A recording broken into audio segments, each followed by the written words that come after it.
Well, Buni Banda is a design firm, primarily. What do we design? We design goods and services that have a social impact. What do I mean by that? I mean, we help firms that are delivering services to design good products. I'm thinking about healthcare as an example.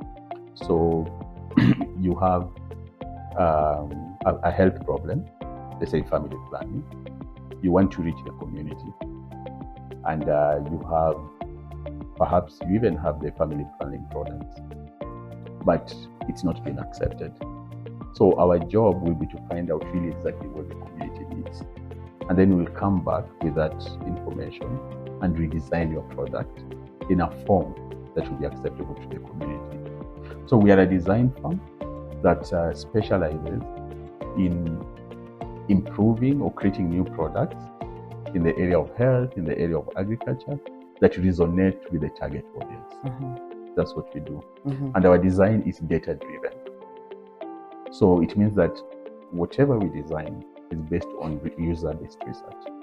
So we research on users, we design the item, and we test them on the users before we scale them up. Right. So that's what we do. Yes. I worked in the health program for a very long time. I worked in the NGO. And one of the biggest problems that we were tackling at the time was accessibility. I worked in the area of HIV, where we needed the drugs to reach people, even in remote places. I've worked in the area of TB, and I've also worked in malaria and many other health programs. And the biggest issue in low resource settings is access, that some of these products are not reachable, or even the services. So what happens is that the donors have invested money. And we've seen a lot of good things coming from donor investment. It's driven innovation. We've come up with new service delivery models. And as a result, the products and services have reached people. An example is HIV, where the incidence has really dropped dramatically in Kenya, and even malaria. So there have been very many good outcomes from donor-funded projects. But the biggest problem is sustainability, that they don't have the power of staying. They don't stay for long. So when the funding goes, the product also goes. So it was very disappointing for me that we put in a lot of effort, a lot of energy, design new service delivery models. They work really well, the donor pulls out, and everything is gone. So it didn't have a very strong foundation. It was like a house of cards. So that was very frustrating for me. And because of that is when we started thinking, how can we make this more sustainable? And for a long time, a lot of us have been raised with the feeling that making money is not a good thing. Making profit, profiting off people's calamities is not a good thing.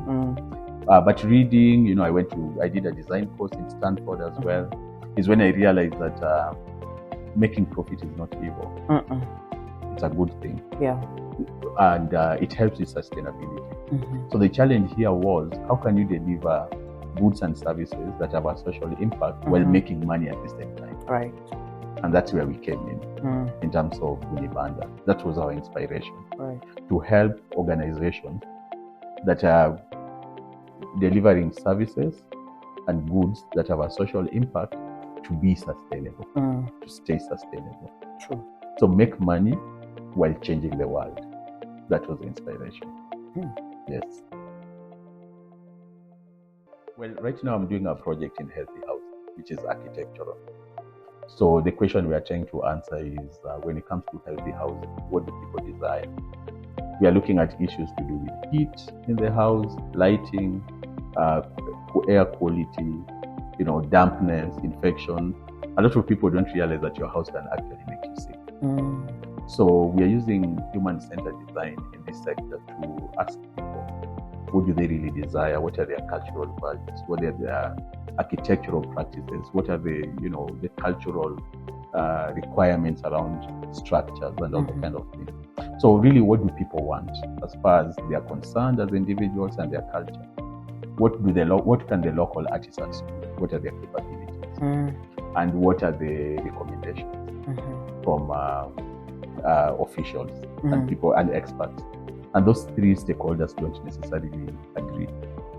So this is a very exciting research, because we're trying to find a middle ground somewhere where we can be able to renovate the houses so that they meet the desires and the needs of the users while keeping them healthy.